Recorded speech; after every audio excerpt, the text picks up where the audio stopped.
What's up guys, welcome back to Tech Phantom.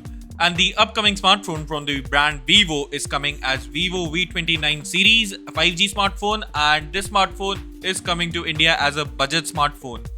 Now talking about this smartphone, it is expected to be launching in this month itself. We'll be talking about it more in a bit. But before that, let's get into specifications of the Vivo V29 5G.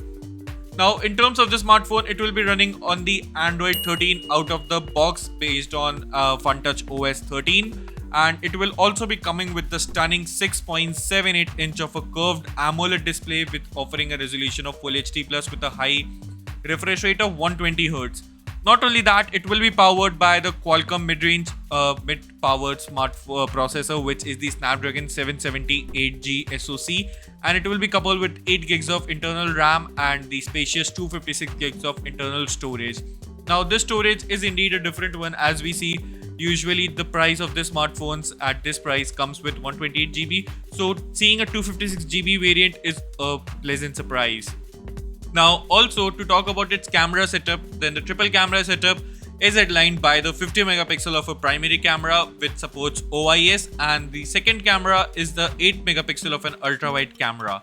Now, the third camera of this phone comes as a 2 megapixel of a macro shooter, as we know for macro camera is for close enough shots, and the front camera of this smartphone is a 50 megapixel of a camera with stunning selfies and high video qualities. Also, you can get an OIS on the front selfie camera as well.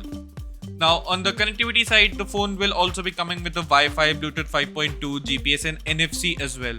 Now, the phone is also tipped to be coming with the IP68 water and dust resistance, which is a good addition for accidental spills and splashes. Now, the battery capacity of this smartphone is expected to be at 4500 to 5000 milliamp battery, and you'll be getting a 67 watt of fast charging and the charger included in the box itself. Now, the curved display does looks very premium, and it's an AMOLED display, so in-display fingerprint scanner is going to be present in this smartphone. And also, if we talk about the price of this smartphone, then the phone is expected to be priced at around 40 to 45,000 rupees, which is a bit on the premium end. But overall, the smartphone is expected to be launching at around 15th of August in India. Now, what do you think about this smartphone? Are you planning to buy a Vivo smartphone or not? Is it worth your money? Let us know your thoughts in the comment section below. And I'll see you in the very next one. Thanks for watching.